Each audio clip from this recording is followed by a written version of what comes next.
Are you wondering what a DPS is and how you can build an effective DPS for your company? Well, let's go.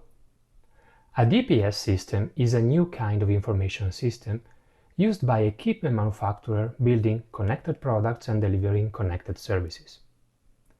It is the software at the core of their data valorization strategy. Its main purpose is to process data coming from connected products and extract value and distribute it to all stakeholders of the product service system. Stakeholders are inside the organization, like research and development department, the service department, are inside the end customer, like the user of the product or the operation manager. And stakeholders are all along the value chain of the manufacturer, distributors, resellers, technical assistance centers.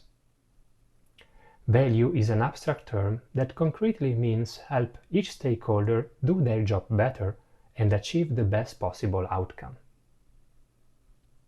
Servitly offers you two things: a solid architecture as the foundation of your DPS system, and a configuration console that lets you build your own DPS system leveraging that architecture.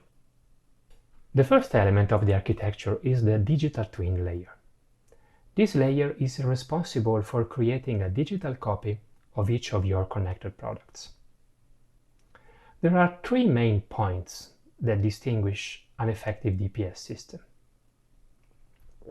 The first one, it consistently manages the entire product catalog. As an equipment manufacturer, you may have different product families and product models, and you need to build a consistent image of each of them inside your DPS system. The catalog function of the console lets you do that. It allows you to define all the product families and models and describe all the properties you need in order to manage them. The second point of an effective DPS system is that it supports the entire after-sales life cycle of your connected products. That means managing activation date, installation date, the association between the product and the customer, and the location where the product is installed, and the partner that is serving as a technical assistance center or as a distributor.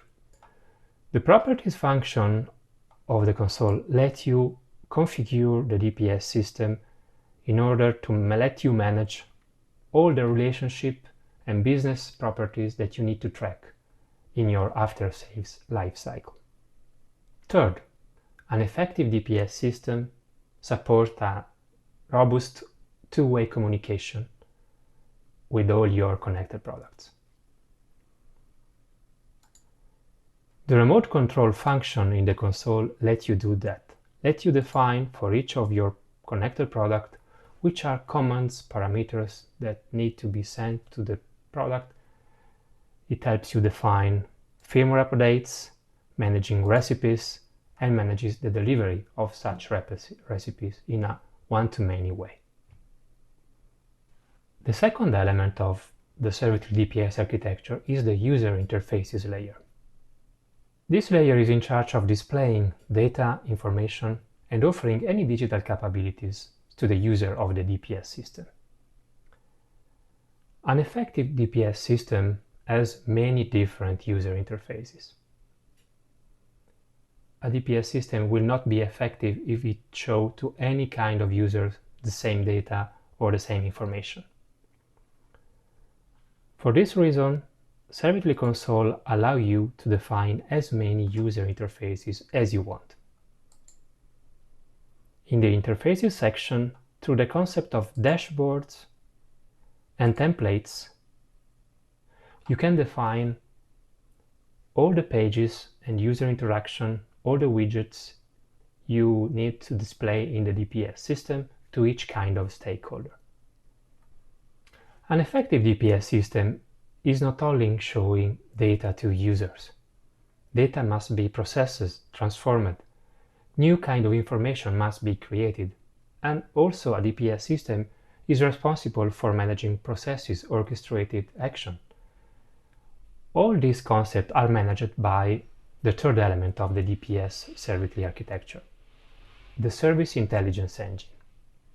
Inside the console, you will find all the sub-layers that compose this element. The events layer, where you can define all the event detection function that let the DPS system recognize if some failures has occurred or some anomaly is detected. The insight layer, where you can define all the function that read raw data and extract synthetic KPI, like calculating the uptime of the machine, a performance index, an availability index, or a OEE. The action layer lets you be more specific, indicating the action that need to be done by the user according to the situation detected by the DPS system. For example, performing an inspection, or replacing a spare parts, or ordering a consumable. Finally, the automation layer lets you define all the possible automation that the DPS system could trigger. For example, automatically ordering a spare part, or automatically creating a ticket in your field service management software. The last element of the Servitly DPS architecture is the integrations layer. An effective DPS system is not a standalone system, but it is fully and deeply integrated in your overall information system. So it is very important to connect the DPS system to your ERP system, your CRM, your field service management, your IoT platform, your subscription management software if you have one. The integration section of the console lets you manage all these integrations. We offer you a rich set of plugins that let you establish connection and integration with your information system. For example, business application like field service management software or CRM software, or IoT platform like, for example, AWS IoT Core or Azure Service Bus. There is one last element that distinguishes an effective DPS system. This is agility. Agility means being able to quickly adapt the DPS system according to the feedback you receive from your customers, your technical assistance center, and your internal department. This is very important because the DPS is a quite new environment, so there is no best practice to follow. In order to build your own DPS system, you need to adapt a very quick, agile approach, and you must be able to change and add new feature very quickly and simply. The console lets you do that. At any time in the development of your DPS system, you can keep an eye of all the layers of the DPS system, like, for example, the product catalog, or the insight you are developing, or all the user interfaces you have built. And for each element, you may ask yourself, have I built the best user interface for the customer stakeholder, for example? And then you can focus on insight, and you can ask yourself, okay, I built some insight, like, for example, the online percentage calculation or the uptime percentage calculation. Is this calculation really useful for my users, or can I improve the calculation? Maybe I can build another kind of insight. So the console lets you quickly add new feature to your DPS system and verify if this feature is effective or not. So hope that this video helped you in understanding what a DPS system is and how you can build an effective DPS system.